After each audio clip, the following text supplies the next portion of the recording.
होश में रहो, समय आने दो। कर्म अवश्य में भोक्तव्यम, तुम्हें भुगाएगा, रो नहीं पाओगे, रो नहीं पाओगे। यहां जो आप कर्म कर रहे हैं वो आपको भोगने पड़ेंगे, अच्छे या बुरे। बिना भोग के ये नष्ट नहीं होते। एकमात्र उपाय है, जैसे आपको वकीलों के द्वारा प्रमाणित कर दिया गया कि यहां के वकील है चित्रगुप्त, पूरी सीन सहित आपकी चेष्टाओं को अंकित किया जाता है, वो आपके मन में है, आगे प्रसंग आएगा। और जज हैं यमराज धर्मराज जी, और दंड अधिकारी हैं यमदूत, और दंड विधान जहां होता है उसे कहते हैं नरक। तो जैसे यहां जज ने कानून से अपराध करने वाले को दंड दे दिया, जाओ तुम्हें फांसी की सजा, राष्ट्रपति का अधिकार है, वो पूरा माफ कर सकता है। ऐसे ही राष्ट्रपति हैं भगवान श्री हरि, अहम त्वाम सर्वपापेभ्यो मोक्षयिष्यामि मा शुचा। अगर शुभ अशुभ कर्मों से बचना चाहते हो तो एकमात्र उपाय भगवान की शरण में होकर नाम जप करो, अन्यथा अवश्यमेव भोक्तव्यम कृतं कर्म शुभाशुभम। सुमति जी अपने पिताजी को बता रहे, यमदूत ने कहा महाराज, मृत्यु लोक में मनुष्य जो पुण्य और पाप करता है बारी बारी से उसे भोगना पड़ता है। बहुत ध्यान से सुनोगे तो आपको बड़ी सावधानी प्राप्त हो जाएगी। जो छोटी मोटी गलतियां आप हंसी खेल में करते हैं वो भी आपको दंड भोगना पड़ेगा। ये पाप और पुण्य बिना भोगे नष्ट नहीं होते कि आपने पाप कर दिया और दान दे दिया तो वो पाप कट गया, ऐसा नहीं है। पुण्य का अलग विभाग होगा, पाप का अलग विभाग होगा। अगर काट सकते हैं तो सिर्फ भगवान काट सकते हैं, भगवान का भजन काट सकता है, दूसरा नहीं। लाखों जन्मों में जो तुमने पाप और पुण्य किया है, जो एकत्रित है, उसका नाम है संचित कर्म।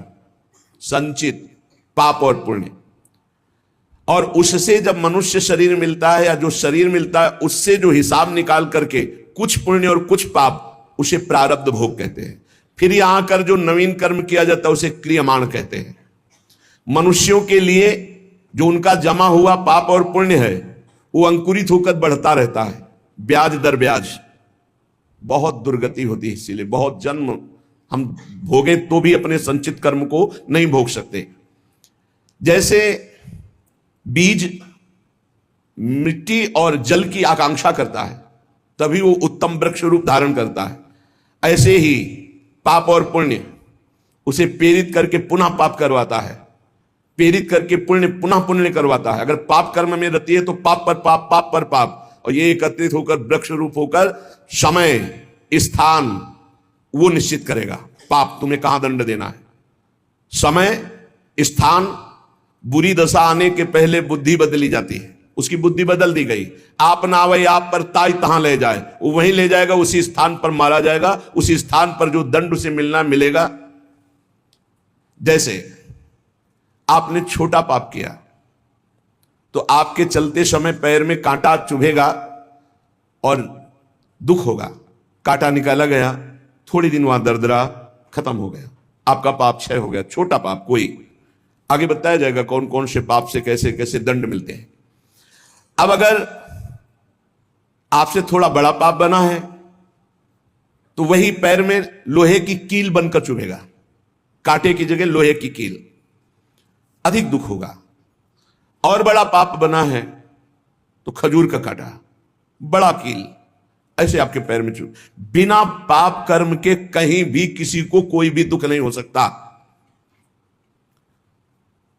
सिर में दर्द होना, आजीवन पूरे जीवन सिर का रोग हो गया कि वो दर्द ही होगा 2-4 दिन में, 10 दिन में, पाप का कारण।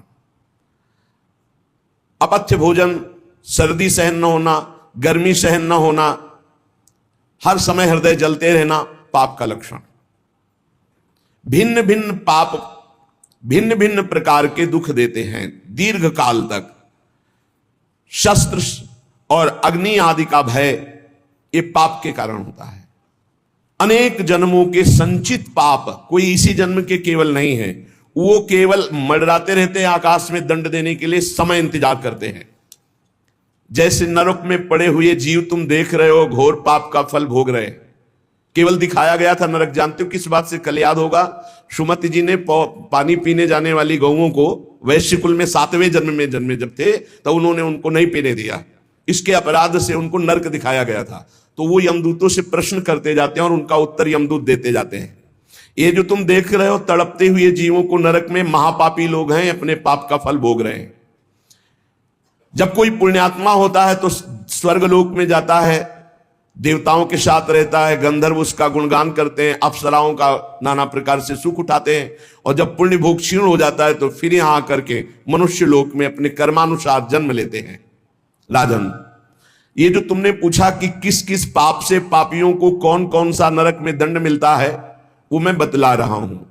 जो नीच मनुष्य कामना और लोभ के वशीभूत होकर दूषित दृष्टि से हर स्त्री को भोग भाव से देखता है, जिसको देखता है बस काम भाव से देखता है।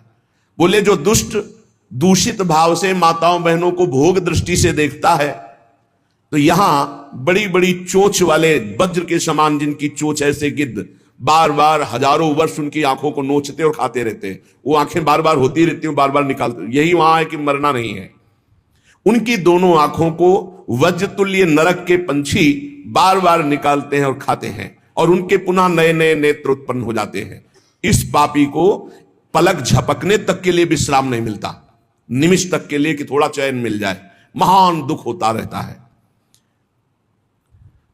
हजारों वर्ष तक उसको इस नेत्र दर्द पीड़ा भोगनी पड़ती है। और फिर जब मृत्युलोक में जन्मता है तो नेत्र रोगी पैदा होता है। वो यहां पैदा होगा नेत्र रोगी, या नेत्र ही नहीं है या नेत्रों में दिखाई नहीं दे रहा, कई तरह के व्यवधान, जिन्होंने नेत्रों का दुरुपयोग किया। अब जिन लोगों ने, जिनको तुम देख रहे हो इनकी जबान काटी जाती, बार बार जबान नोची जाती है, ये वही लोग हैं जो शास्त्र का गलत उपदेश किए हैं, गलत अर्थ किए हैं, अपनी वासना की पूर्ति के लिए शास्त्र का गलत प्रयोग किए हैं, जो किसी को गलत सलाह दी है तो इनकी जबान बार बार छोटे छोटे हिस्से में तलवार से काटी जाती है। शास्त्र का उल्टा अर्थ बताया, उसकी जबान को वहां हजारों वर्ष काटा जाता है। खिलवाड़ नहीं, प्रश्न उत्तर कर देना। अगर आपका उत्तर गलत है तो आप नरक जाएंगे। प्रश्न करता तो आप पर श्रद्धा करके पूछ रहा है और आपने मनमानी उत्तर दे दिया और वैसा आचरण कर दिया तो उसको पाप नहीं लगेगा, पाप आपको लगेगा क्योंकि आपने आदेश किया है और आपकी दुर्गति हो जाएगी। इसीलिए अनाधिकारी को जब जनक जी महाराज विदेह राज ने पूछा, निमि जी ने नवयोगेश्वरों से कि मैंने यही प्रश्न कर्म के विषय में सनकादि से पूछा था, वो मौन थे, कोई उत्तर नहीं दिया। क्यों? तो बोले उस समय आपका ज्ञान जागृत नहीं हुआ था, आप उस समय अनाधिकारी थे, कर्म का बड़ा सूक्ष्म विषय होता है, इसीलिए मौन थे। ऐसा नहीं कि हर प्रश्न का उत्तर फटाक से दे दे, और वो गलत है अगर उत्तर तो शास्त्र सम्मत नहीं है तो उत्तर देने वाले को नरक का दंड मिलेगा, उसकी जबान हजारों वर्ष वहां काटी जाएगी। जो शास्त्र का गलत अर्थ करता है, जो शास्त्र को अपनी वासना पूर्ति के लिए घुमा करके बोलता है, जो किसी को बुरी सलाह देता है, उसकी जबान यहां काटी जाती है, जो देख रहे हो। और हे सुमति जी, जो वेद की निंदा करते हैं, देवताओं की निंदा करते हैं, संतों की निंदा करते हैं, वैष्णव की निंदा करते हैं, गुरु की निंदा करते हैं, गुरु पर दोष दृष्टि करते हैं, गुरु को वक्र दृष्टि से देखते हैं, क्रोध दृष्टि से, उन सब को यहां भयंकर वज्रतुल्य वाले जिनकी चोंच है, ऐसे पक्षी गिरा गिरा करके उनके अंगों को नोचते हैं, जबान, आंख और उनके शरीर के अंगों को। जितने निमेष तक उनके द्वारा ये जिह्वा जनित पाप हुआ है, उतने हजार वर्ष तक उनको पक्षी नोचते हैं। जो नराधम बिना दोष के दो मित्रों में फूट डाल देते हैं, एक दूसरे की चुगली करके, पिता पुत्र स्वजन में भेद पैदा कर देते हैं, और जो पुरोहित, बहुत ध्यान देने योग्य बात, अनुष्ठान का संकल्प लेता लेकिन अनुष्ठान पूर्ण नहीं करता, जजमान को क्या पता। जो पुरोहित जजमान से नियत संख्या ले ली धन और अनुष्ठान पूरा नहीं किया, या जो अपनी माता और पिता का अपमान किया, जो अपनी शरणागत अपने अर्धांग विराजमान पाणिग्रहण की हुई पत्नी का विविध प्रकार से अपमान और शोषण किया, वो यहां आरे से चीरे जाते हैं हजारों वर्ष तक। दिखाया, देखो ये बीच आरे से आराम आराम से एक एक अंग चीरे जाते हैं। उस पुरोहित को भी दंड मिलता है, उस पुत्र को दंड मिलता है जो माता पिता का अपमान, उस पति को दंड मिलता है जो पत्नी का शोषण, उस पत्नी को दंड मिलता है जो पति से छल करती है। आप खुली आंख इनकी दुर्गति देख सकते हैं।